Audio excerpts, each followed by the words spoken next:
Bienvenidos a Cántico Nuevo. ¿Se acuerda usted la primera vez que tomó su bebé en sus brazos y vio su carita por primera vez?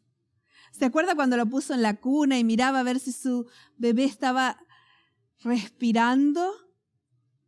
¿Qué haría usted por su bebé? Cualquier cosa, ¿no es cierto? Los padres y las madres darían su vida por sus niños. Bueno, lo mismo le pasó a mi mamá. Yo era una niñita de 4 años y vivíamos en La Pampa, Argentina. Mi papá era evangelista en ese momento y nos mudábamos cada 6 meses.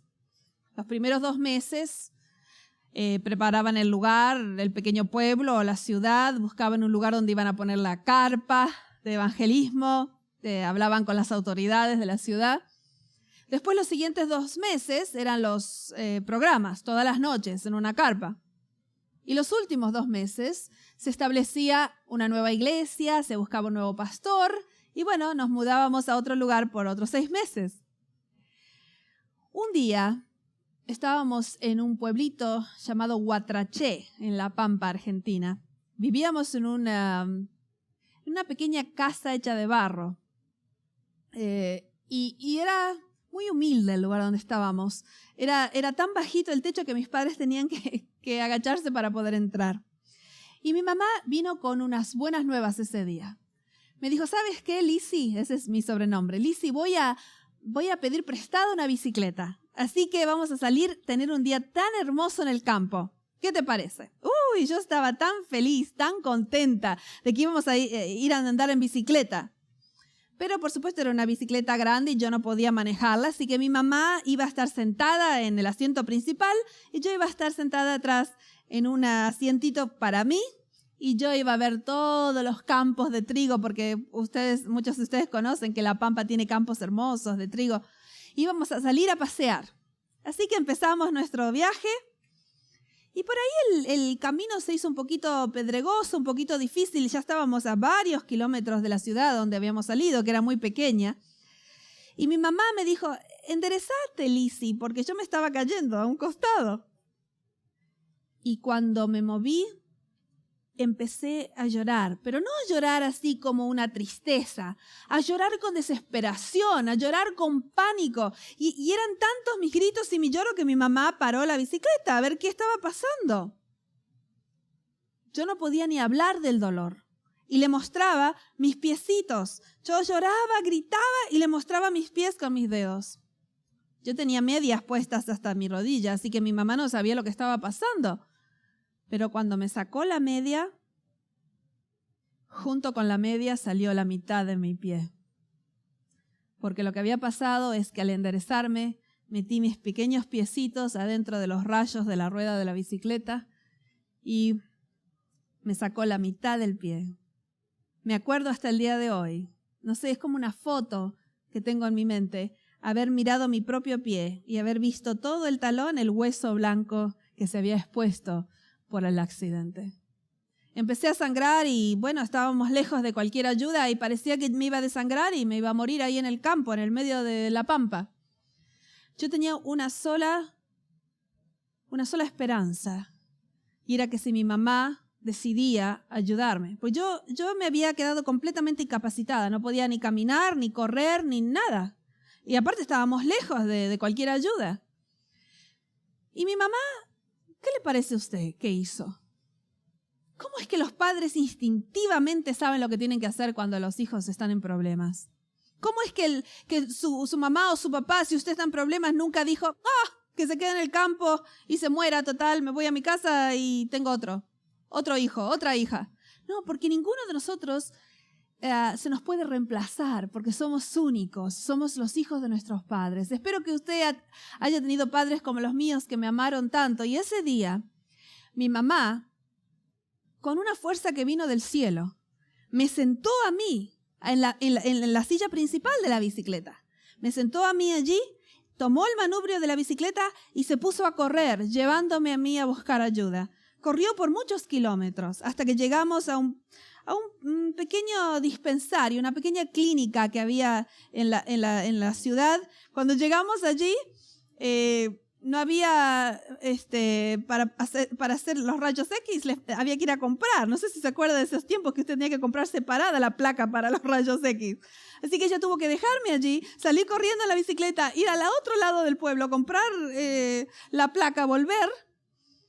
Por suerte no tenía ningún hueso quebrado, así que llevó 6 meses hasta que mi pie se volvió a rehacer a sí mismo, porque como yo era pequeñita, tenía solo 4 años, ahora mi pie se ve normalmente. Tengo una pequeña cicatriz que me hace recordar aquel día cuando mi mamá me salvó la vida.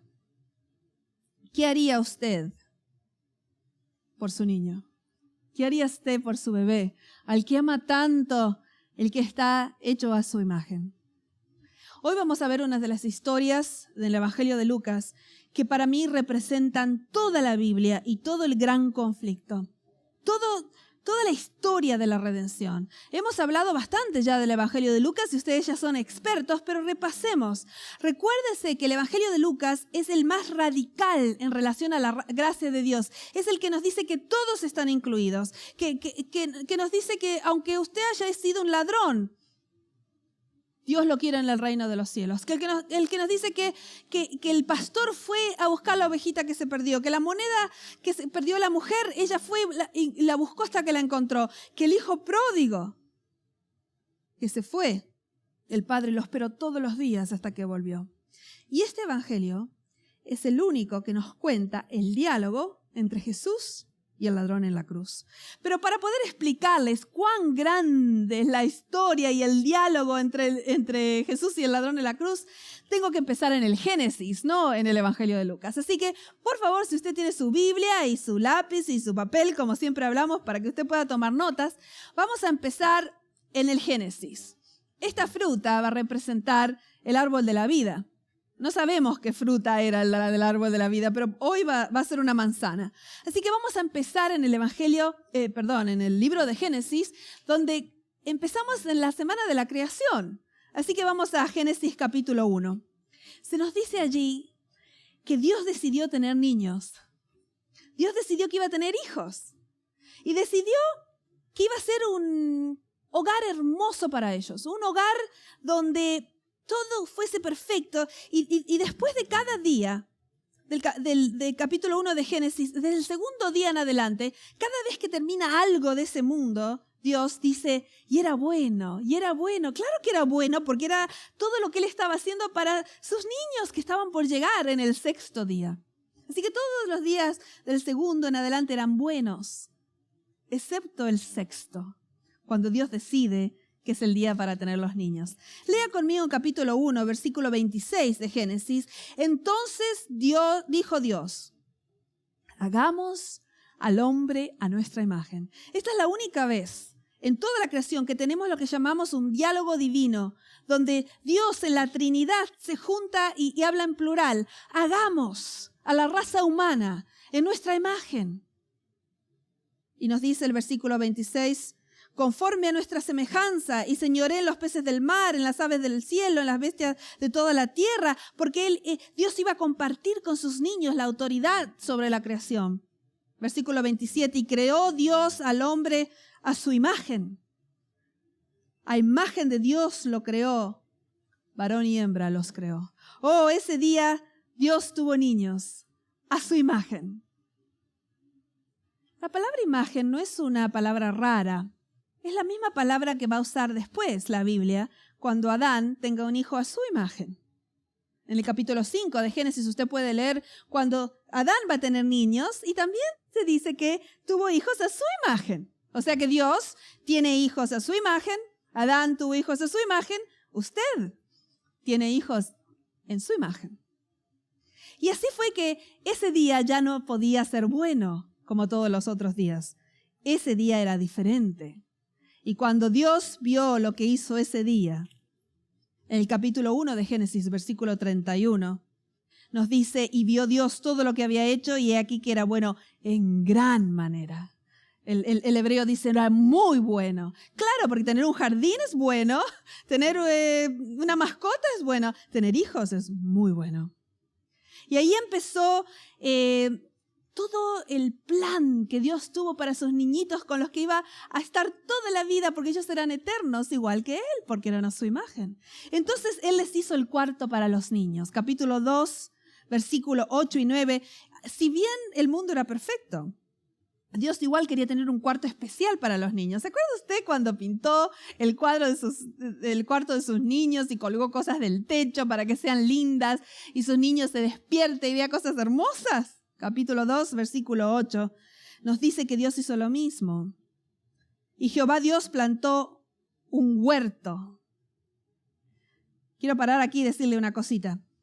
El Antiguo Testamento fue escrito en hebreo, pero como 200 años antes de Jesús, antes que naciera Jesús, se tradujo al griego.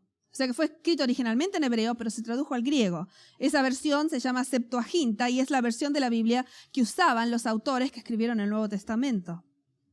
La palabra huerto en griego es paradisos, de donde sacamos la palabra en español paraíso. Ese era el nombre del huerto, ese era el nombre del cuartito de los niños. Y Jehová Dios plantó un paraíso en el Edén, al oriente, y puso allí al hombre que había formado. Me encantan las palabras en hebreo. Lo puso allí, lo dejó como que fuera, que lo puso en la cuna. Y dice que lo puso allí y Jehová Dios hizo nacer de la tierra todo árbol delicioso a la vista, no solo para comer, delicioso a la vista y bueno para comer. También el árbol de vida en medio del huerto. Oh, sí, porque el árbol de vida era el símbolo de que ellos eran hijos del Dios creador. Era el símbolo de que ellos eran eternos. Todos los días ellos comían de ese fruto para recordarse que eran hijos del Dios eterno, del Dios creador. Y ese era el plan. Y así tendría que haber sido. Lamentablemente, en el capítulo 3 de Génesis, viene el secuestrador. No sé si le ha pasado a usted que ha visto una madre que pierde sus hijos por un minuto. Espero que ninguno de los que me están escuchando hayan perdido a sus hijos a un secuestrador. Pero yo he visto a madres que perdieron sus niñitos en una galería o en un negocio o en algún lugar y se desesperan. Viene con una foto diciéndole, usted vio a mi niño porque no lo encuentro, no sé dónde se fue, se desapareció. Vino el secuestrador y los convenció a los hijos de Dios que Dios no sabía lo que era mejor para ellos. No, dijo la serpiente, vengan conmigo. Yo sé lo que es mejor para ustedes. Y los hijos de Dios siguieron al secuestrador. Pero como usted hubiera hecho con sus hijos, usted no dijo, bueno, está bien, ya, bien le sirve por no escuchar lo que yo le dije que haga. No, usted haría lo que sea necesario para volver a recibir sus hijos. Y Dios por primera vez da el pacto.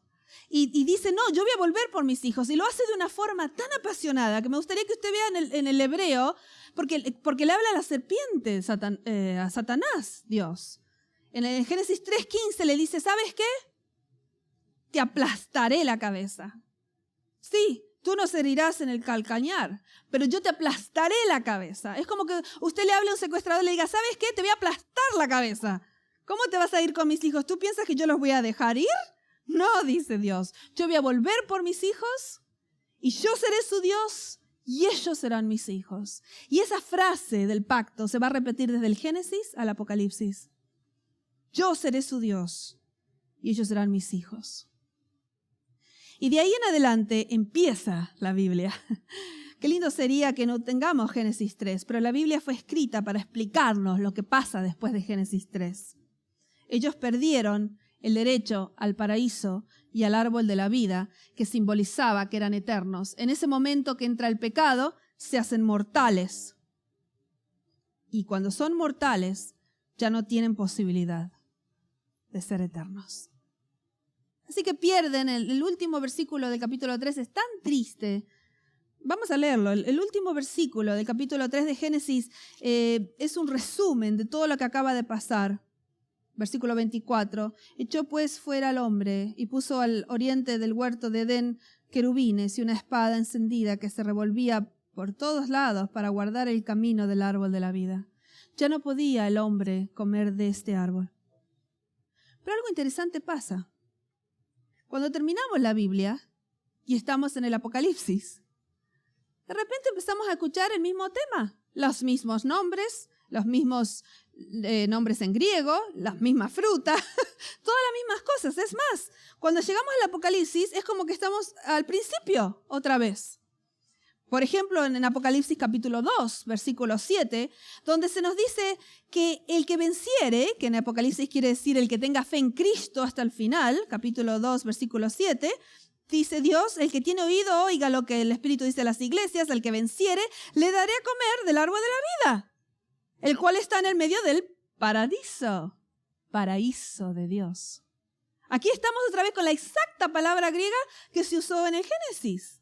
¿Y cómo es esto? ¿Cómo puede ser que nuevamente tenemos acceso al árbol de la vida? ¿Cuándo pasó eso? Si lo perdimos en Génesis 3 y en Apocalipsis, ahora estamos otra vez allí.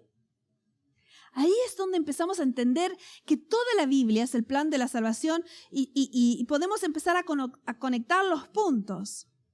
Se nos dice en la última bienaventuranza que hay en Apocalipsis. No sé si usted sabe que el Apocalipsis es un libro de alabanzas. Tiene más de 16 escenas de alabanza porque el Cordero ha ganado. Y hay 7 bienaventuranzas en el Evangelio lo que yo llamo el quinto Evangelio, el libro de Apocalipsis. Y en la última, la séptima bienaventuranza, que está en el capítulo 22, versículo 14, dice, bienaventurados los que lavan sus ropas para tener el derecho al árbol de la vida. Así que los que lavan sus ropas, y el Apocalipsis explica en capítulo 7, versículo 14, que es en la sangre del Cordero que las lavan, cuando lavan su ropa otra vez pueden comer del árbol de la vida. ¿Cuándo ocurrió esto? Aquí está nuestro estudio de este día. ¿Cuándo ocurrió que aquí perdieron acceso al árbol de la vida en el Génesis? Aquí lo tienen otra vez. Los que lavan sus vestiduras pueden estar otra vez en el árbol de la vida. ¿Cuándo se abrió el camino al paraíso? Antes de ir allí, quiero explicar un tema que para mí es el tema más importante de toda la Biblia. Yo sé que es algo grande para decir eso, pero es la verdad. Es el tema del Goel. G-O-E-L. Así como Noel en Navidad, pero con G. Goel. El hebreo Goel es traducido en español como el pariente cercano redentor. El pariente más cercano, que era el Goel, era el que podía redimir a un pariente que estaba en problemas, ya sea un hijo, una hija, o un sobrino, o un hermano. El pariente redentor tenía 5 roles principales. Primero, si usted había estado en esclavitud, se tuvo que hacer esclavo porque tenía deudas y se tuvo que dar usted mismo como esclavo, el Goel podía venir a pagar el precio de su pariente cercano y dejarlo libre. Número 2, si usted perdió toda la propiedad que tenía su familia por deudas, el Goel podía venir y agarrar, pagar y tener otra vez la propiedad para la familia, que vuelva a la familia original. Número 3, podía aparecer en corte en lugar del pariente. Número 4, era el que vengaba la sangre de un pariente que había sido muerto. Número 5, compraba descendencia para un hermano muerto, o sea que se casaba con la viuda, el primer hijo llevaba el nombre del que había muerto para que no muera sin descendencia. Bueno, aquí está el tema. ¿Por qué es el tema más importante de la Biblia? Aquí le voy a decir, no puedo esperar a decírselo. Cuando Dios nos hizo a su imagen, se convirtió en nuestro pariente más cercano y se obligó a rescatarnos si algo nos pasara. Entonces, en la Biblia, uno de los nombres principales de Dios es Goel, que en su Biblia casi siempre está traducido como Redentor. Es el pariente cercano redentor. Y Jesús hizo los 5 roles de este pariente cercano del Goel. Vamos a hablar en otro programa en más detalle sobre esto, pero hizo los 5 roles, incluyendo pagar nuestro precio para que seamos libres. Y también, por eso la tierra nueva va a ser en esta tierra, porque Él también compró de nuevo nuestra tierra. El Goel es el principio que nos explica toda la Biblia y que en el momento que Jesús está muriendo en la cruz, está pagando el precio de todos sus parientes más cercanos, porque Él es el pariente cercano redentor, el Goel. Así que para entender cuándo se abre nuevamente el camino al paraíso, necesitamos ahora sí ir a Lucas capítulo 23, cuando estamos en la cruz. Capítulo 23 de Lucas es el diálogo entre Jesús y el ladrón en la cruz. El diálogo que solo está en el Evangelio de Lucas. Los otros evangelios nos dicen que había un malhechor, pero Lucas nos dice de qué habló con Jesús. Y voy a empezar a leer en el versículo 39, uno de los malhechores que estaba colgado le injuriaba, diciendo, si tú eres el Cristo, sálvate a ti mismo y a nosotros. Pero el otro le respondió diciendo, ¿ni aún temes tú a Dios estando en la misma condenación? Nosotros a la verdad justamente padecemos porque recibimos lo que merecieron nuestros hechos, mas ningún mal hizo. Y entonces viene el pedido. Es el pedido más sorprendente que tenemos en toda la Biblia. Es un pedido de un malhechor que no tiene nada para presentar. En el griego es kakurgos, hecho de dos palabras. Kakos, que quiere decir malo o feo, y ergo, que quiere decir trabajo o hechos o obras. Lo único que este hombre siempre hizo fue malas obras. Pero va a ser un pedido sorprendente. Y en el griego, la palabra Jesús es parte del pedido. Yo sé que en algunas de sus versiones dice, y dijo a Jesús, pero en realidad el griego dice, y dijo, Jesús, acuérdate de mí cuando vengas en tu reino. Así que tiene tres partes del pedido. Pero antes de entender el pedido, acordémonos de esto. Este malhechor que está al lado de Jesús es un hijito de Dios que fue hecho a su imagen y está colgando en la cruz al lado de su Goel. Jesús está aquí, el Goel, el pariente cercano redentor.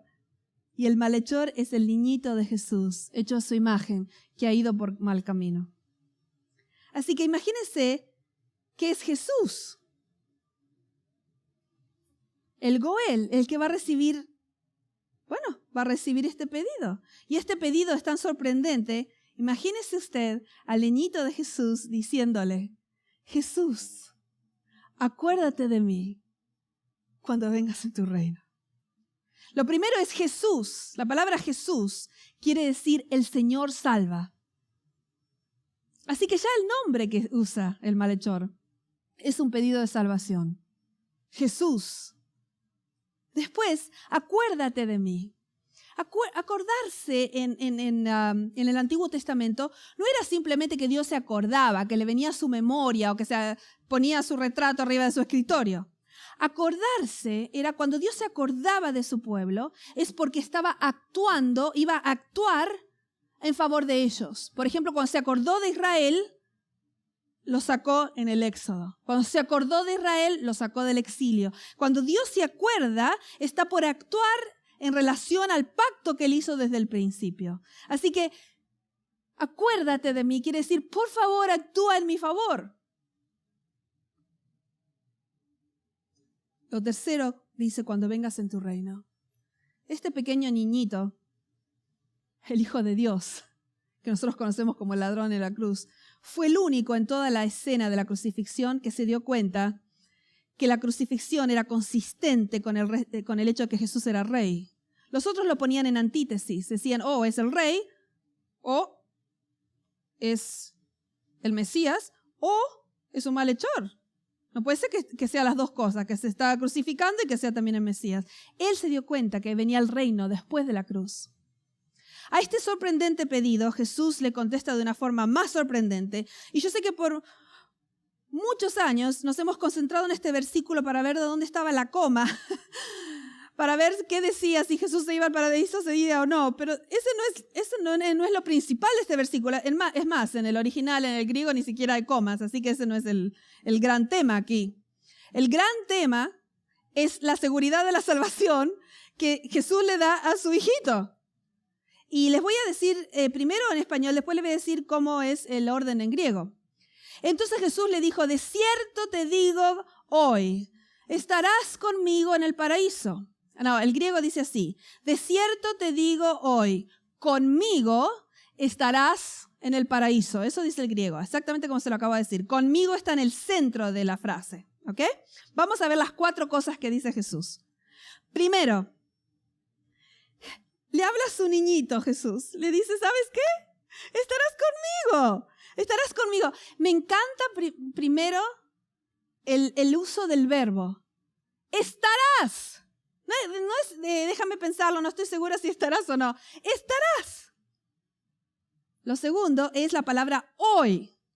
Si usted cree como yo que el hoy no estaba hablando de que Jesús iba a irse al paraíso ese día, ni que tampoco el malhechor se había ido al paraíso, sería al paraíso cuando se moría. El hoy quiere decir que es en el momento que Jesús le está hablando, hoy.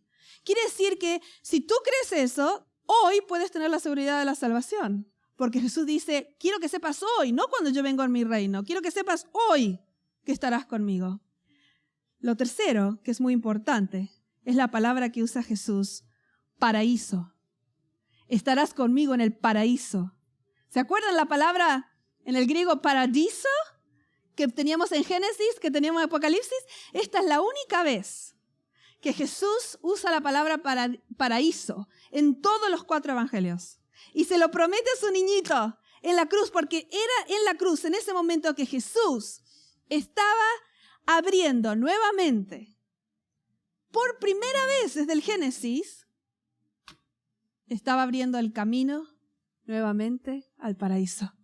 Era la cruz la que hizo posible. Y la última parte es conmigo, que es la parte central de la frase. Cuando Jesús dijo conmigo.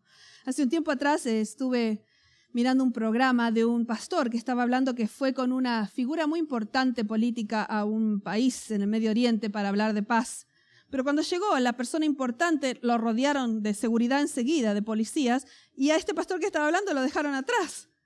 Y él decía, no, pues yo soy parte del grupo, y no lo dejaban pasar.